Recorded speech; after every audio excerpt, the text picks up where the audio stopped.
الحمد لله نحمده ونستعينه ونستغفره ونعوذ بالله من شرور أنفسنا ومن سيئات أعمالنا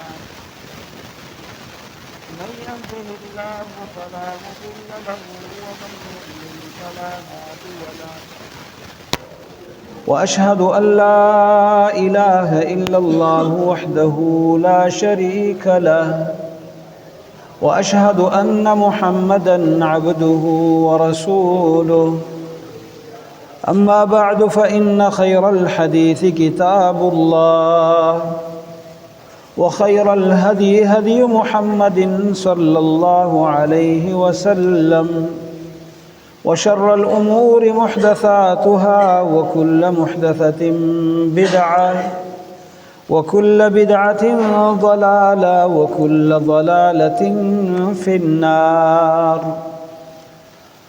أعوذ بالله السميع العليم من الشيطان الرجيم من همزه ونفخه ونفثه. يا أيها الذين آمنوا اتقوا الله حق تقاته ولا تموتن إلا وأنتم مسلمون.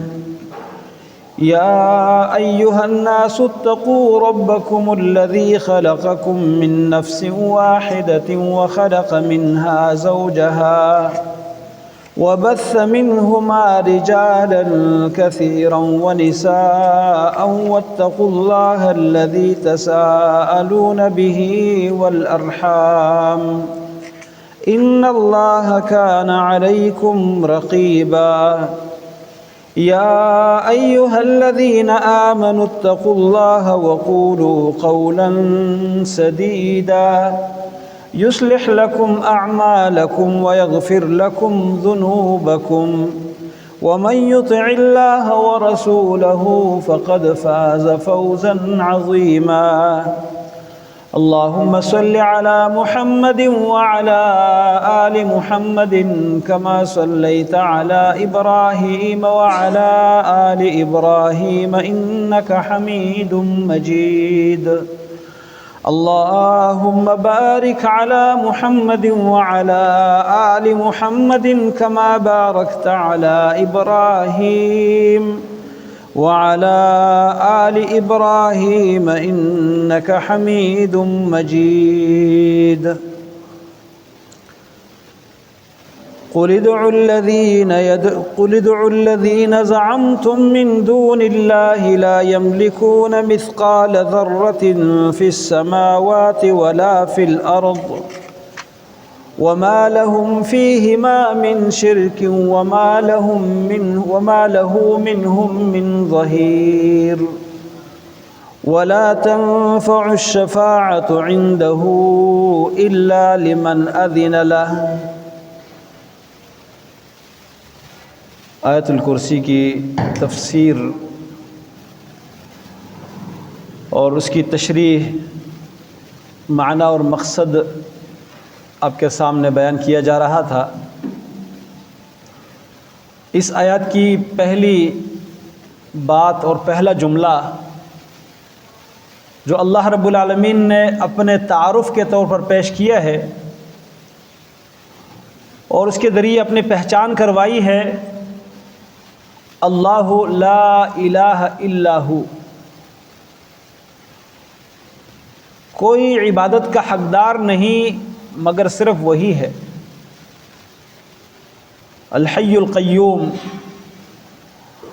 تو اس آیات میں رب العالمین کے تعارف اور پہچان کے لیے جن 10 جملوں کا تذکرہ موجود ہے ان میں سے پہلا جملہ لا الہ الا ہو، کوئی عبادت کا حقدار نہیں سوائے اس کے. اور یہ عرض کیا گیا تھا کہ اللہ رب العالمین کی طرف سے نازل ہونے والی یہ آیت بہت سارے لوگ پڑھتے ہیں، صبح اور شام اس آیات کے ذریعے اللہ رب العالمین کی پناہ میں آتے ہیں، شیاطین کے شر سے، دیگر پریشانیوں سے بچنے کے لیے اس آیات کا ورد کرتے ہیں، لیکن اس کے معنی اور مفہوم سے بہت سارے لوگ غافل ہیں، اور کئی ایسے ہیں جو اس کے تقاضوں کے خلاف زندگی گزار رہے ہیں۔ لا الہ الا ہو، یہ وہی کلمہ ہے لا الہ الا اللہ جو ہم ہمیشہ دہراتے ہیں، سنتے اور پڑھتے ہیں، اور اسلام میں داخل ہونے کے لیے اس کلمہ کا اقرار کرنا ضروری ہے۔ لیکن اس کا معنی اور مقصد سمجھنے والے لوگ جو مسلمانوں میں سے ہیں بہت کم ہے۔ اکثریت اس کلمہ کو پڑھنے کے باوجود اس کے خلاف ان کا عقیدہ، ان کا طرز عمل ہے، کیونکہ عبادت کا حقدار صرف اللہ ہے۔ تو ہمیں یہ جاننا چاہیے کہ عبادت ہے کیا، اور صرف اللہ عبادت کا حقدار ہے، اس کا کیا مطلب ہے؟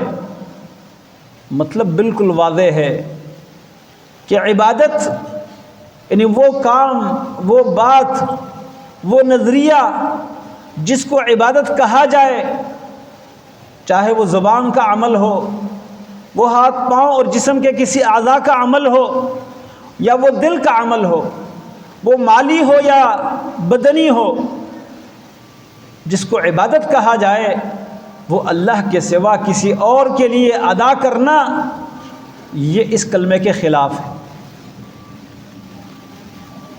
اور کچھ مثالیں آپ کے سامنے میں پیش کر چکا تھا کہ نماز میں قیام، ہاتھ باندھ کے کھڑا ہونا، نماز میں رکوع کے شکل میں جھکنا، اپنا ماتھا زمین پر ٹیکنا جس کو سجدہ کہا جاتا ہے، یہ کیا ہے؟ یہ عبادت کی مختلف شکلیں اور مختلف حصے ہیں۔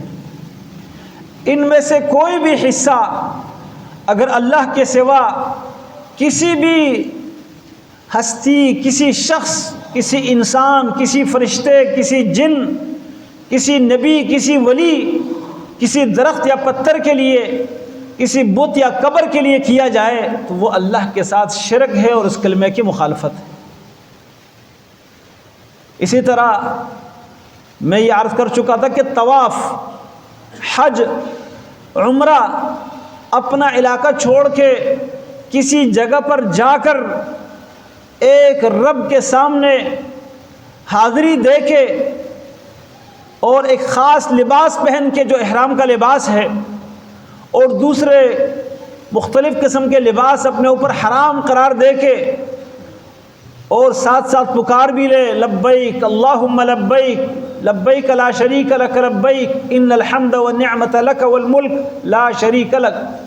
اگر کوئی کسی اور کے لیے یہ ندا پکارے یا اس طرح سفر کر کے کسی کے گھر کا قصد کرے اس مقصد کے لیے کہ یہاں مجھے اجر ملے گا، یہاں میری تمنا پوری ہوگی، اور اس گھر کا چکر کاٹے، طواف کرے، چاہے وہ زندہ کا گھر ہو یا فوت شدہ کی قبر ہو، یا وہ زندہ انسان ہو،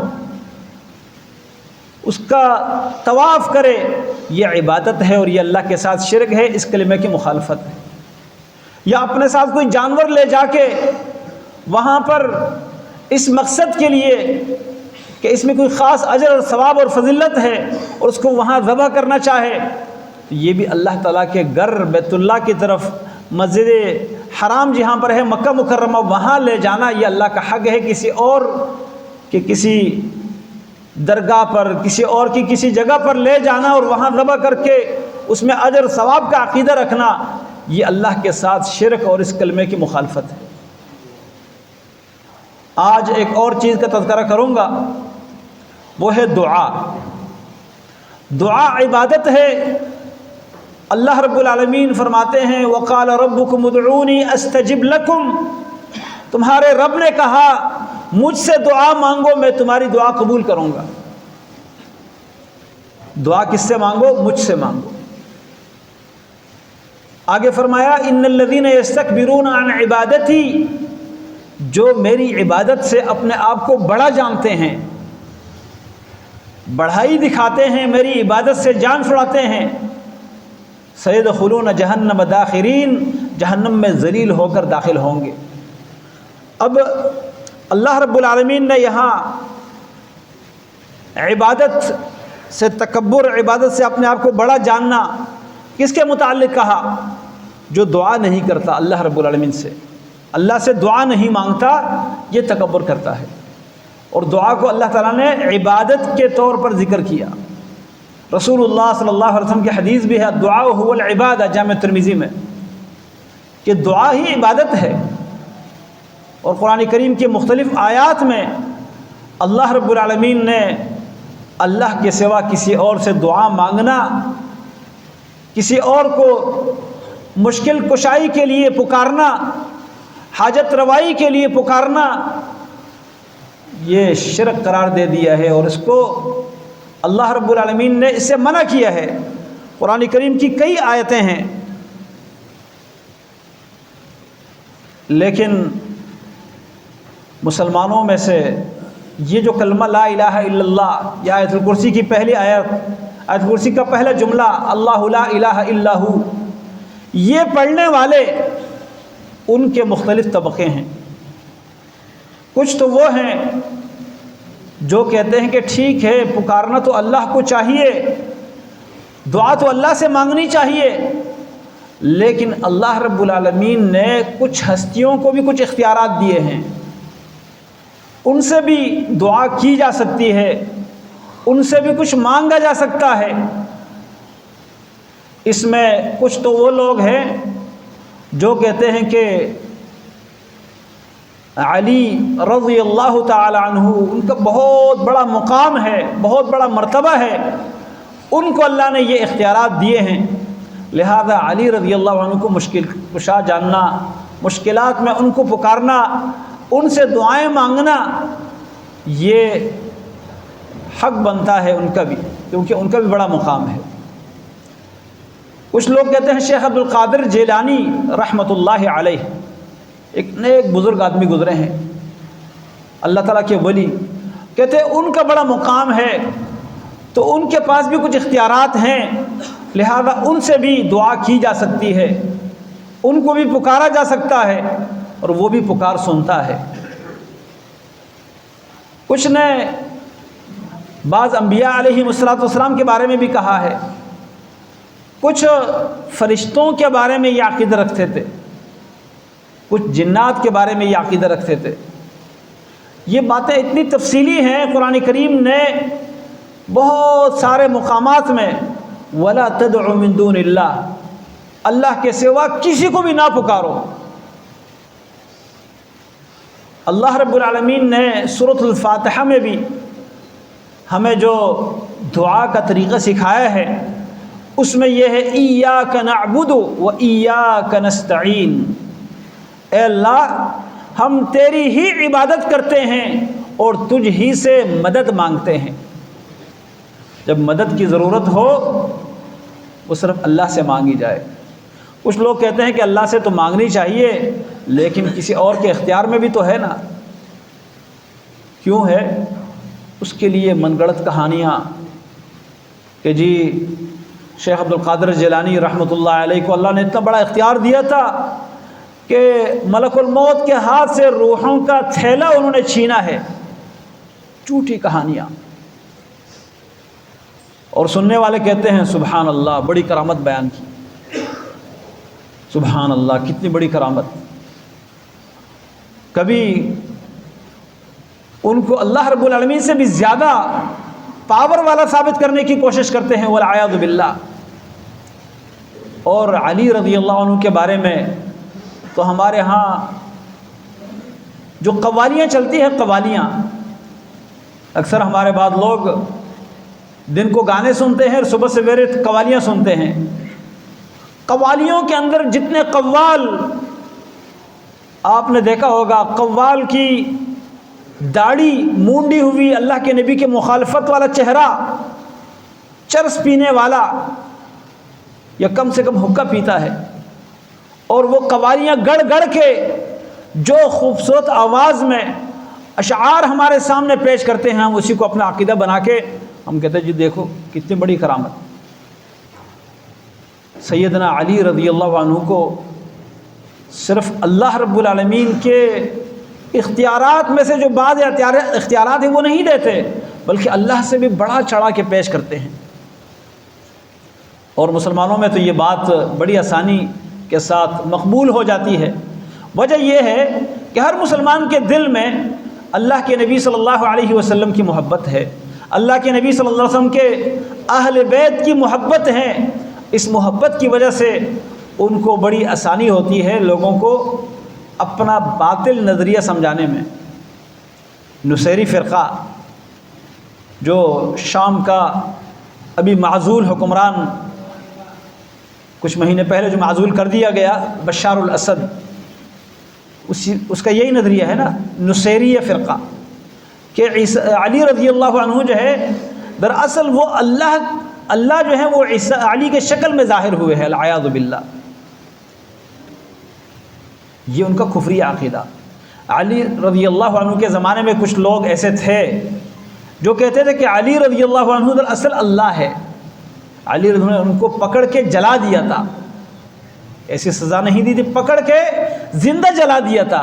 اور عبداللہ ابن عباس رضی اللہ عنہ نے فرمایا اگر میں ہوتا تو میں ان کو جلاتا نہیں، جلانے کے علاوہ کوئی اور ان کو قتل کی سزا دے دیتا، کیونکہ نبی علیہ السلام نے جلانے کا جو عذاب ہے یہ صرف اپنے لیے خاص رکھا کہ میں یہ سزا دوں گا، کسی اور کو یہ حق نہیں کہ کسی کو جلا کے عذاب دے دے۔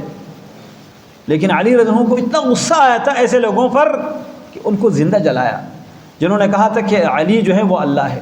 اور آج ہمارے قوالیوں میں یہ آپ برسر عام سنیں گے جن میں علی کو اللہ کہا جاتا ہے، والعیاذ باللہ۔ میں نے پچھلے خطبہ جمعہ میں ایک معروف ہندوستان کے مولوی اس کی کتاب کا ایک شعر سنایا تھا، اور یہاں پر یہ بات بھی ذہن میں رکھیے کہ ہم اگر ایسی کوئی بات کرتے ہیں کہ فلاں کا جتنا بھی بڑا مقام ہے لیکن اس کو اللہ تعالیٰ کی کوئی صفت نہیں دینی چاہیے، بعض لوگ کہتے ہیں جی اس کی شان گرا دی، اس کا مقام کم کیا۔ نہیں، آپ ذرا یہاں سوچیں کہ آپ اپنے مقام سے ان کی طرف دیکھیں گے تو ان کا بہت بڑا مقام ہے، ہم تو ان کے پاؤں کے نیچے جو مٹی ہے اس تک نہیں پہنچ سکتے، لیکن ان کا مقام، آپ اس مقام سے اللہ کے مقام کو دیکھیں تو پھر اللہ کا مقام بہت بلند ہے۔ جو ہم یہ زیادتی کرتے ہیں کہ اللہ کا مقام گرا کے کسی بزرگ کو وہ مقام دے دے، یہ گستاخی ہے، یا اس بزرگ کا مقام اس کے بزرگی کے حد تک رکھے، اللہ تعالیٰ کے مقام پر نہ پہنچائے، یہ گستاخی ہے۔ ظاہر بات ہے گستاخی یہ ہے کہ اللہ کے شان میں کوئی یہ گستاخی کر لے کہ کسی اور کو اللہ کی کوئی صفت دے دے، اللہ کا کوئی حق دے دے۔ اب دعا یہ عبادت ہے۔ قرآن کریم کا کوئی بھی پارہ آپ اٹھائیں، جس نبی کو جہاں ضرورت پیش آئی، جو نبی دعا مانگتا ہے اس نے کس سے مانگی ہے دعا؟ اللہ تعالیٰ سے۔ زکریا علیہ السلام کے ہاں بڑھاپے میں پہنچ گئے، اولاد نہیں ہے، اولاد نہیں ہو رہی، اللہ سے دعا کرتے ہیں رب انی وہن العظم منی واشتعل الرأس شیبا ولم اکن بدعائک رب شقیا۔ اے اللہ، اے میرے رب، میری ہڈیاں کمزور ہو گئی، بال سفیدی سے بڑک اٹھے، چمک اٹھے، اور میں پھر بھی تیری دعا سے اپنے آپ کو محروم نہیں سمجھتا، تجھ سے مانگتا ہوں۔ ابراہیم علیہ السلام کی اولاد نہیں ہے، اولاد کس سے مانگتے ہیں؟ رب ہب لی من الصالحین، اے اللہ مجھے نیک صالح اولاد عطا کر دے، اللہ سے دعا کرتے ہیں۔ آج جس کی اولاد نہ ہو کہتے جی ٹھیک ہے آپ فلاں بزرگ کے پاس چلے جاؤ، فلاں مزار پہ چلے جاؤ، فلاں کام کرو، اللہ کو چھوڑ کر دوسروں سے اولاد مانگتے ہیں۔ بارش، یہ تو وہ عقیدہ ہے جو مکہ کے مشرکین کا بھی نہیں تھا۔ وہ کہتے تھے اولاد دینا یہ اللہ کا کام ہے، تو ایک تو یہ نظریہ ہے جو کہتے ہیں کہ اللہ تعالیٰ نے کچھ اپنے خاص بندوں کو کچھ اختیارات دیے ہیں، لہذا ان سے بھی دعا مانگی جا سکتی ہے۔ یہ وہ شرک ہے جو مکہ کے مشرکین میں نہیں کرتے تھے، ان سے بھی ایک درجہ آگے کا شرک ہے کہ اللہ رب العالمین کے علاوہ کسی اور کو یہ اختیارات کا مالک سمجھا جائے۔ دوسری بات یہ ہے، دوسرے نمبر پر کچھ لوگ ہیں وہ کہتے نہیں، اختیار تو سب اللہ کے پاس ہے، دعا تو صرف اللہ سے مانگنی چاہیے، لیکن کسی کو وسیلہ بنانا چاہیے۔ آج آئیے قرآن کی آیت ہے، رب العالمین فرماتے ہیں یا ایھا الذین آمنوا اتقوا اللہ وابتغوا الیہ الوسیلہ، سورۃ مائدہ کی آیت ہے، اے ایمان والو اللہ سے ڈرو اور اس کی طرف وسیلہ تلاش کرو، وجاہدوا فی سبیلہ، اس کے راستے میں جہاد کرو۔ اب وسیلہ کیا ہے؟ یہ آیت کس پر نازل ہوئی؟ محمد رسول اللہ صلی اللہ علیہ وسلم پر۔ آپ نے وسیلے کا کیا طریقہ ہمیں سمجھایا؟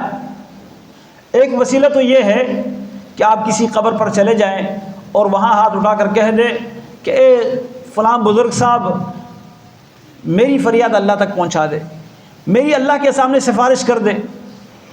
پہلی بات تو یہ کہ وہ فلاں بزرگ صاحب جو قبر میں تشریف فرما ہیں وہ آپ کی پکار سنتا بھی ہے یا نہیں سنتا؟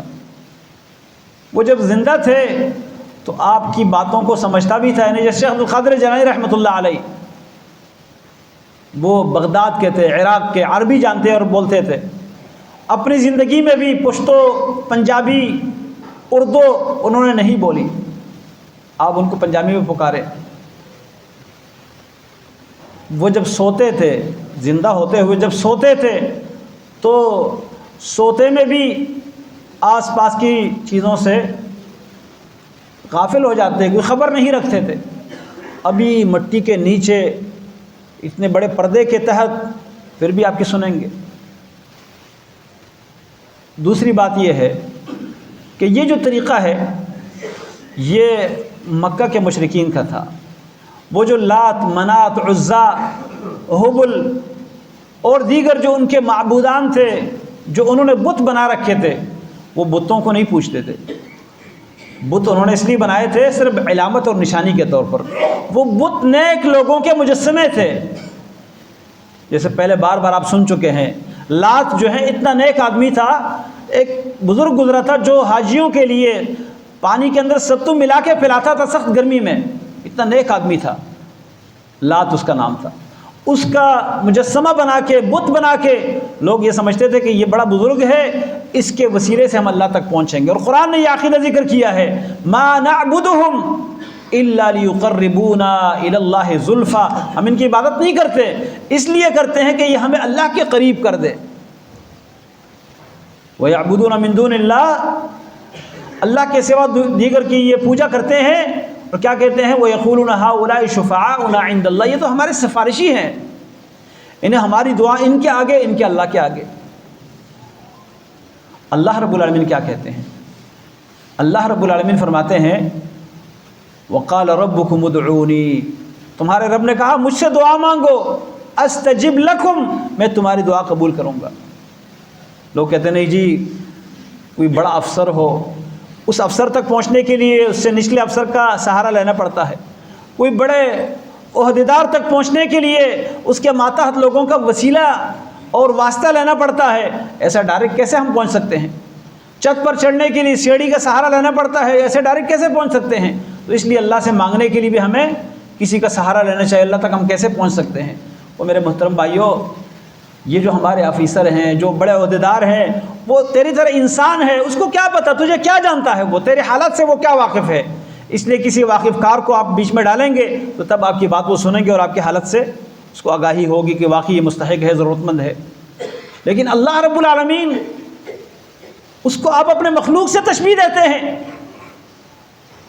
اللہ رب العالمین دل سے واقف ہے، سینوں کی حالت سے واقف ہے، زبان سے بات نکلی نہیں ہے، اس کو پتہ ہے کہ کیا مانگنا چاہتا ہے، اس کی کیا ضرورت ہے۔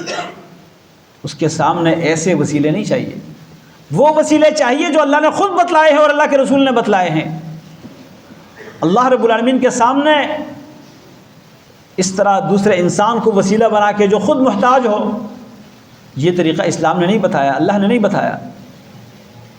اللہ رب العالمین فرماتے ہیں وَإِذَا سَأَلَكَ عِبَادِي عَنِّي، جب میرے بندے اے نبی آپ سے میرے بارے میں سوال کریں فَإِنِّي قریب، تو آپ کہہ دیجئے کہ میں بہت نزدیک ہوں۔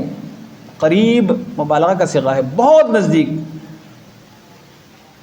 جب وہ کہتا ہے میں خود نزدیک ہوں، آپ کہتے ہیں نہیں وہ دور ہے ہم سے، ہماری نہیں سنتا۔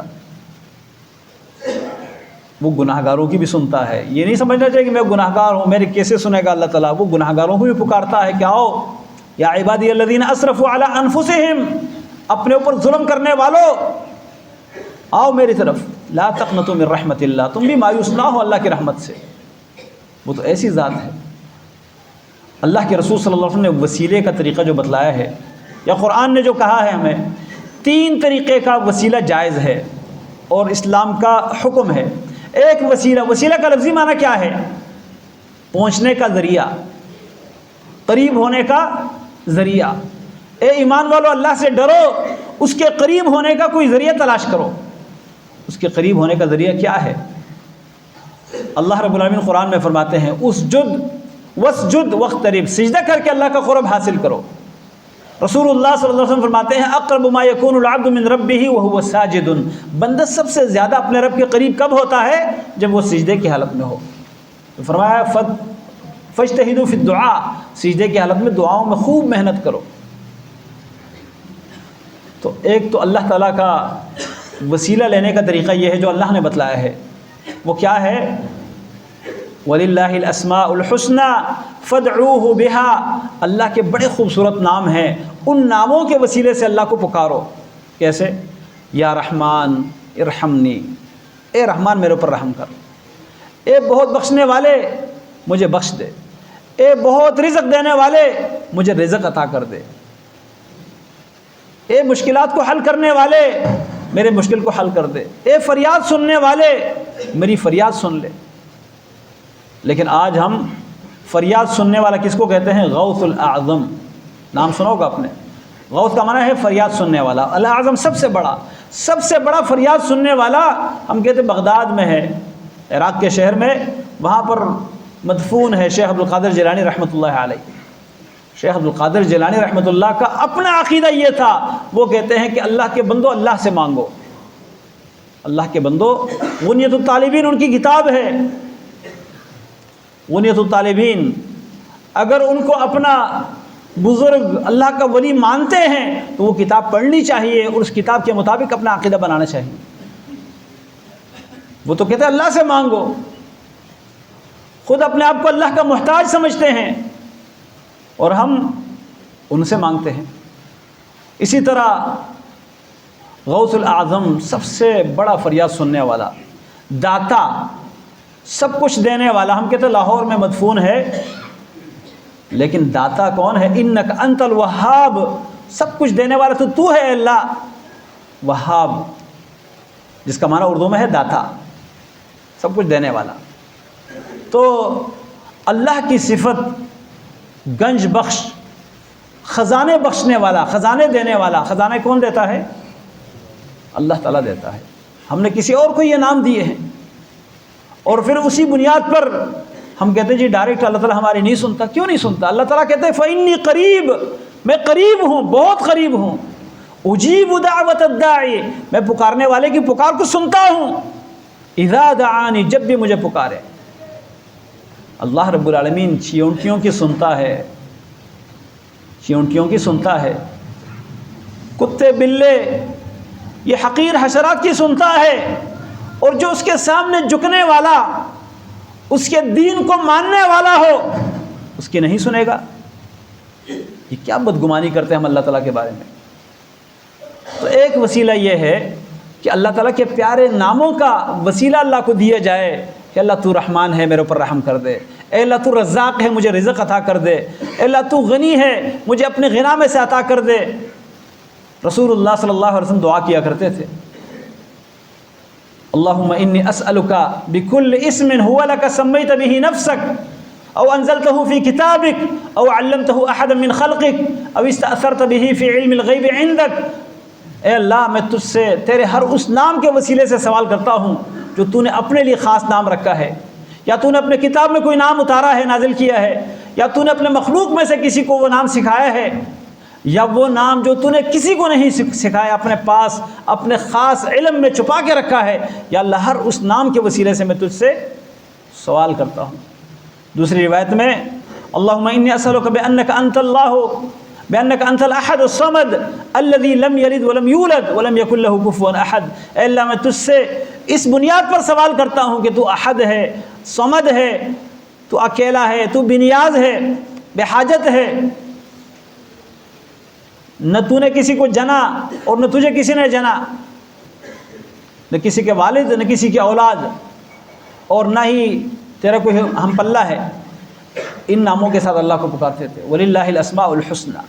اللہ تعالیٰ فرماتے ہیں قُلِ ادْعُوا اللَّهَ أَوِ ادْعُوا الرَّحْمَٰنَ، اللہ کے نام سے، رحمان کے نام سے اللہ کو پکارو۔ یہ وسیلہ ہے، اللہ کے پیارے ناموں کا وسیلہ اللہ کے سامنے پیش کرنا بڑے پیارے نام ہیں اللہ تعالیٰ کے۔ دوسرا، اپنے نیک اور صالح عمل اللہ کے سامنے بطور وسیلہ پیش کرنا۔ اس کے بارے میں قرآن کریم میں نیک لوگوں کا تذکرہ اللہ نے کیا ہے، الذین یقولون اننا آمنا فاغفر لنا ذنوبنا وقنا عذاب النار، وہ لوگ جو کہتے ہیں اے اللہ ہم ایمان لائے ہیں، لہذا اس ایمان کی وجہ سے ہمارے گناہوں کو بخش دے اور ہمیں آگ کے عذاب سے بچا لے۔ ایمان کو وسیلے کے طور پر پیش کرنا۔ نبی علیہ السلام کی حدیث ہے، پچھلے امتوں میں 3 آدمی تھے، صحیح بخاری کی حدیث ہے، اپنا علاقہ چھوڑ کے سفر میں جا رہے تھے، راستے میں بارش آئی، ایک غار میں بیٹھ گئے، سلائیڈنگ ہو گئی، اوپر سے پہاڑ کا کچھ حصہ گرا، غار کا منہ بند ہو گیا، بڑے بڑے چٹان غار کے منہ کے اوپر آ کے لگ گئے۔ اب یہ آسمان کو نہیں دیکھ سکتے، باہر ان کی پکار کوئی نہیں سن رہا۔ تینوں نے مشورہ کیا کہ اب یہاں سے تو کوئی چھٹکارا پانے کا راستہ نہیں ہے، ہاں ایک راستہ ہے کہ ہم اللہ کو پکاریں اپنے خالص اللہ کے لیے کیے ہوئے عمل کے ذریعے، وہ عمل جو ہم نے خالص اللہ کے رضا کے لیے کیا تھا وہ اللہ کے سامنے وسیلے کے طور پر پیش کریں۔ لمبی حدیث ہے، میں اختصار کے ساتھ پیش کرتا ہوں۔ ایک نے اللہ سے دعا کی کہ اللہ میں اپنے والدین کے ساتھ بڑا احسان کرتا تھا، بڑا خیال رکھتا تھا، ایک دن بہت دور چلا گیا بکریاں چراتے چراتے، رات آیا تو والدین سو چکے تھے، میں دودھ لے کے برتن ہاتھ میں ان کے سرانے کھڑا تھا اور ڈر رہا تھا کہ ان کو جگاؤں گا تو ان کی نیند میں خلل واقع ہوگی، اور ان سے پہلے اپنے بچوں کو پھلاؤں گا تو ان کا جو مقام ہے وہ پیچھے ہو جائے گا۔ یا اللہ میں پوری رات صبح روشن ہونے تک ان کے سرانے کھڑا رہا، اگر یہ کام میں نے صرف تیرے رضا کے لیے کیا ہے، یا اللہ آج اس مصیبت سے ہمیں نکال دے۔ وہ پتھر تھوڑا ہل گیا، غار کے اندر سے آسمان نظر آنے لگا، لیکن یہ نکل نہیں سکتے تھے۔ دوسرے نے دعا کی، اللہ تجھے اچھی طرح علم ہے کہ میری ایک کزن تھی، چچا کی بیٹی تھی، اور تمام لوگوں سے زیادہ وہ مجھے پسند تھی، میں اس کو چاہتا تھا لیکن وہ مجھ سے جان چھڑانے کی کوشش کرتی تھی، میں اس سے بدکاری کے لیے کوئی راستہ تلاش کرتا تھا لیکن وہ ماننے کو تیار نہیں تھی۔ کسی دن وہ بڑی مجبوری میں میرے پاس آئی اور مجھ سے کچھ پیسوں کا مطالبہ کیا، کچھ دیناروں کا، اشرفیوں کا مطالبہ کیا۔ میں خوش ہو گیا، میں نے کہا میں تو جو چاہتی ہو میں دے دوں گا، لیکن میری شرط آپ کو معلوم ہے۔ وہ مجبور تھی، اس نے میری شرط مان لی، بدکاری کے لیے وہ آمادہ ہو گئی مجبوری کی وجہ سے۔ کہتا ہے وہ پیسے لے کے بڑی مشکل سے میں نے جو اس کے ضرورت کے مطابق پیسے تھے تلاش کیے، حاصل کر کے جب ٹائم آیا، جو ٹائم رکھا گیا تھا، کہتے میں اس کے ساتھ جب تنہائی میں چلا گیا، بدکاری کرنے کے لیے میں اس کے پاس بیٹھ گیا، اس نے صرف ایک لفظ کہا، اتق اللہ، اللہ سے ڈر جا، کیونکہ میں تیرے لیے حلال نہیں ہوں۔ کہتے یہ اتق اللہ لفظ سن کے میں نے وہ پیسے بھی چھوڑے اور اس بدکاری کو بھی چھوڑا اور وہاں سے اٹھ کے چلا آیا۔ کہتے یا اللہ یہاں کوئی روکنے والا، کوئی ٹوکنے والا، کوئی انکار کرنے والا نہیں تھا، اگر یہ بدکاری میں نے صرف تیرے رضا کی خاطر چھوڑی ہے، یا اللہ آج اس مصیبت سے ہمیں نکال دے۔ پتھر اور بھی ہٹ گیا، غار کے اندر سے نکلنے کی گنجائش پھر بھی نہیں تھی، لیکن کافی حد تک آسمان نظر آنے لگا۔ تیسرے نے دعا کی، اللہ میرے پاس ایک ملازم کام کرتا تھا، وہ کسی بات پر ناراض ہوا، اپنی مزدوری چھوڑ کے چلا گیا، میں اس کی وہ مزدوری اپنے پاس رکھے اس کو میں نے کام میں لگایا، اس کو اللہ رب العالمین نے، یا اللہ تو نے اس میں اتنی برکت کر دی، اس سے میں نے گائیں خرید لی، اس سے غلام خریدے، چرواہے جو گائیوں کو چراتے تھے، ایک بہت بڑا ریوڑ بن گیا گائیوں کا، وہ بڑے عرصے کے بعد آیا اور کہا اللہ کے بندے میری مزدوری آپ کے پاس رہ گئی تھی وہ مجھے دے دے۔ میں نے کہا یہ جو گائیں اور اس کے چرانے والے جو غلام نظر آ رہے ہیں یہ سب آپ کے ہیں، ان کو لے جاؤ۔ اس نے کہا اللہ کے بندے میرا مذاق نہیں اڑانا، میں اپنی مزدوری مانگنے آیا ہوں۔ میں نے کہا میں مذاق نہیں اڑا رہا، یہ آپ کی مزدوری کا نتیجہ ہے، آپ یہ لے جاؤ۔ کہتے ہیں وہ سب کچھ لے گیا، کچھ بھی نہیں چھوڑا۔ یا اللہ اگر یہ کام میں نے صرف تیرے رضا کے خاطر کیا ہے، اس کی مزدوری کو سنبھال کے اس کو کام میں لگا کے انویسٹ کر کے جو منافع آیا وہ اسی کو دیا، یا اللہ یہ کام اگر خالص تیرے رضا کے لیے ہے تو آج ہمیں اس مصیبت سے نکال دے۔ اللہ رب العالمین نے وہ پتھر ہٹایا، یہ غار سے باہر نکلے اور راستے میں چلنے لگے۔ یہ نیک عمل ہے وسیلے کے طور پر پیش کرنے کا ایک طریقہ۔ اور بھی لمبی حدیثیں ہیں اس بارے میں۔ آخری بات وسیلہ پیش کرنے کا ایک طریقہ یہ ہے کہ انسان کسی زندہ انسان کے پاس، نیک اور صالح آدمی کے پاس جا کر کہہ دے کہ میرے لیے اللہ سے دعا کریں۔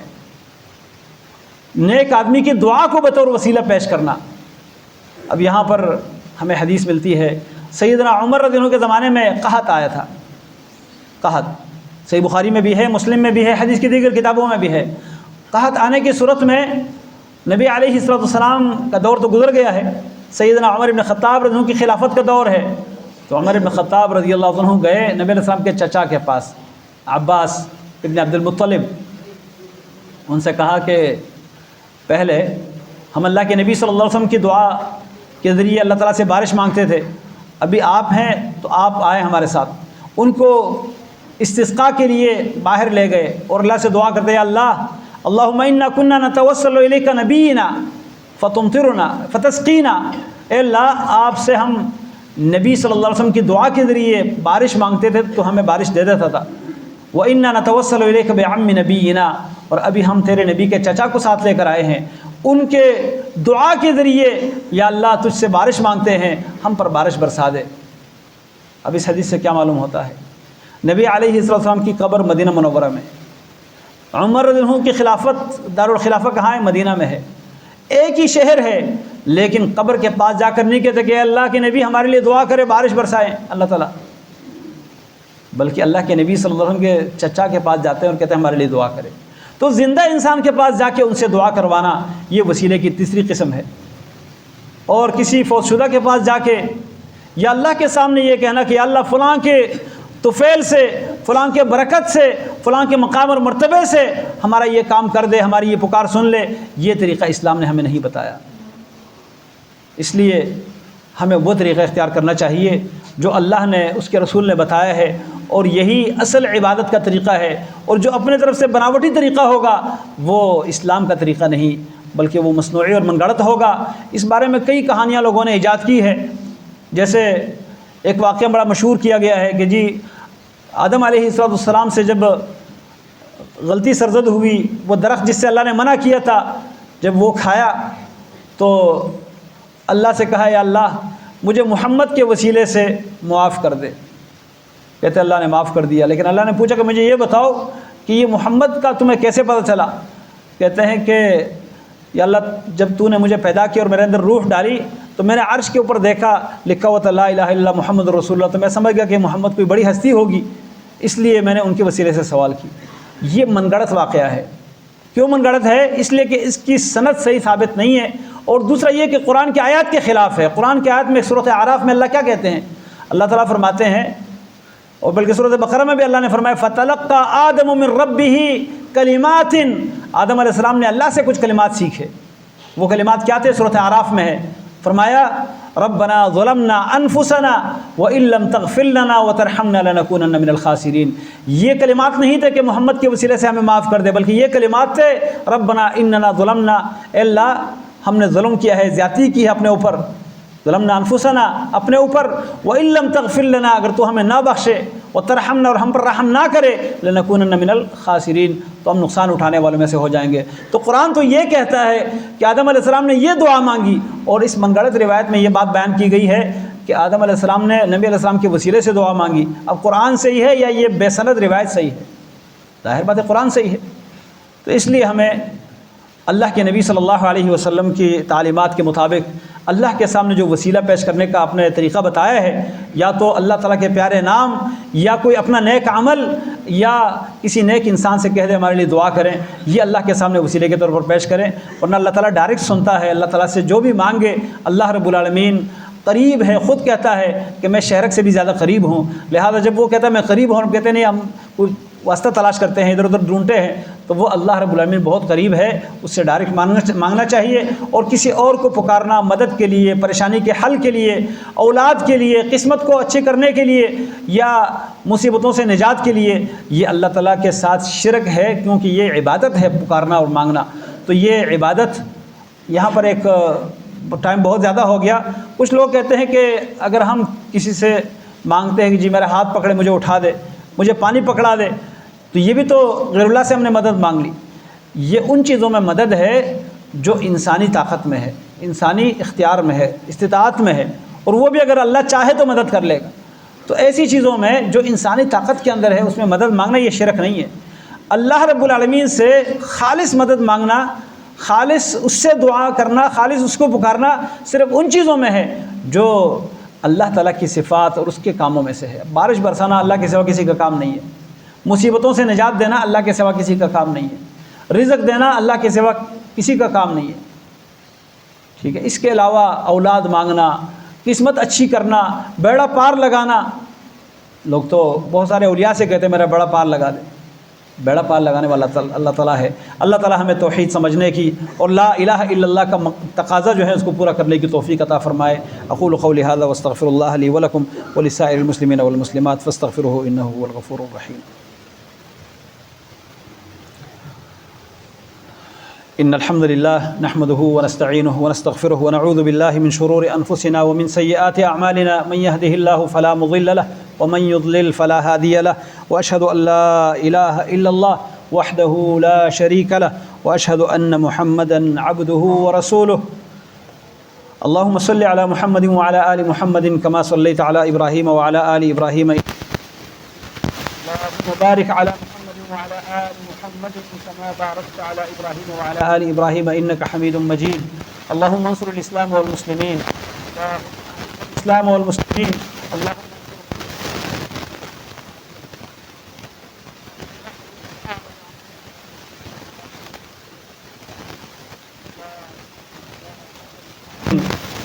مرضانا ومرضى المسلمين، أذهب البأس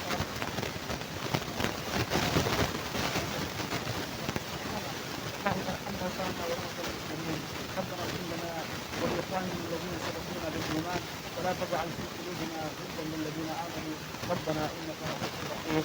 صلى الله تعالى على خير خلقه محمد وعلى آله وصحبه أجمعين برحمتك يا أرحم الراحمين۔